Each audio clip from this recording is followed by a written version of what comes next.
Well, hey guys, we are live. What is going on out there today? Hey, it's Brent Abel here at webtennis.com with another episode of What's the Right Shot? And we are live with today's episode.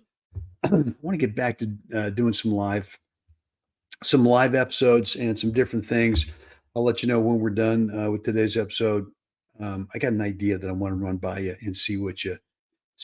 Before we get started, do me a big favor. Give me a sound check. You guys hearing me okay? Just type into the comments area um, a yay or nay, or well, I guess you wouldn't know the nay because, but if you can hear me, please let me know in the comments area. That would be cool. And if nothing else, let me know what's going on. Where are you today? Right? What part of the country? What part of the world you in?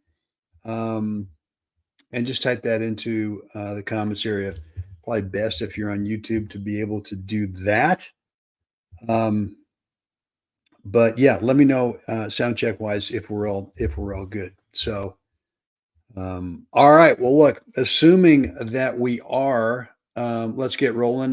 And hey, and by the way, today was first day of the opening of the grass court season here at Mission Hills Country Club, Rancho Mirage, Mission Hills. Yeah, like I just said, Mission Hills. And, typically what they do every year is they shut them down around, I'd say by the 1st of October. And, yeah, it's shut down for a good month and they scalp it, they reseed it. And when it comes back, as it did today, we got a couple of issues with some fungus on it, but it's not horrible. But man, it's just pristine out there. Just so green it almost looks artificial. Anyway, um, hey Robin, good to see you. Thanks for joining. Assuming that you can hear me okay, let me know if that's the case. But we got 10 of the most beautiful grass courts you are ever going to find, certainly in the United States, if not other parts around the world as well. So, all right, well, let's get rocking here. I'm going to switch to a different view, and yeah. So, I got four things for you today on your forehand volley, and thing number one is going to be that when you come out of your split step, you got to make sure that you start reaching for the ball with your feet first. Because too often, what I see are players, and I used to do this, right? I get in my split step, ball would be over to my right as this return is. And I just start reaching upper body with the hand for the ball because I really want to make sure I got to it. And the problem is when you do that, is you end up just getting there off balance, right? And you got to make sure that you get there on balance. So, thing number one is to make sure that when you come out of your split step, that you're reaching with the feet and not just reaching with the hands. So, look, that's thing one, right? And that'll get you there on balance. Thing two is to make sure that you've got early racket prep. And I said for disguise, you want to make sure that your racket head's up, right? And because eventually we're going to want to give this ball a little bit of underspin, a little bit of carve. And if your racket head's not up, it's tough to do. But the whole disguise part here is that you now have the ability to play different shots, right? So when you prep late on it, if you come out of your split step and you're not showing an early prep with that racket head, now what happens is you kind of telegraph where you're going to go at the last second. So make sure that this racket head's prepped early. And this also helps in terms of just having real simplicity on the forward part of the stroke of the volley. So from here, you're disguising, could you go back up the line with a volley? You could. Could you go deep in the middle? You could. Could you go cross court with your volley? Of course. Could you play a drop volley? Absolutely. A couple of different locations. So this early racket head prep, assuming that you're on balance, it really helps disguise and kind of holds that opponent over there for just enough time, right?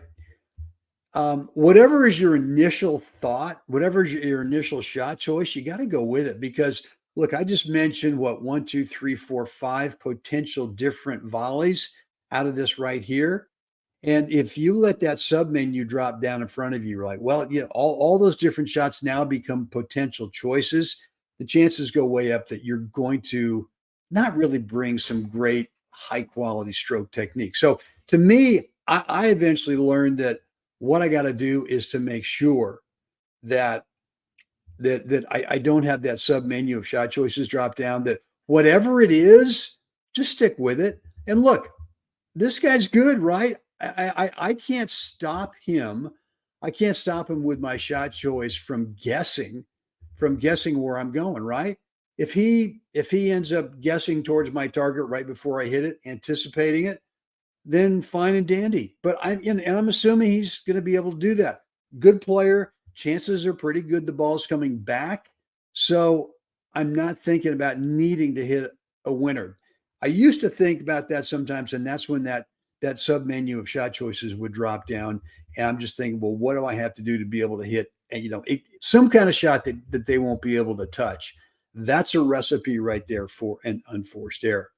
So look, the swing itself from your prep is going to be slightly, and I say slightly, high to low for some underspin.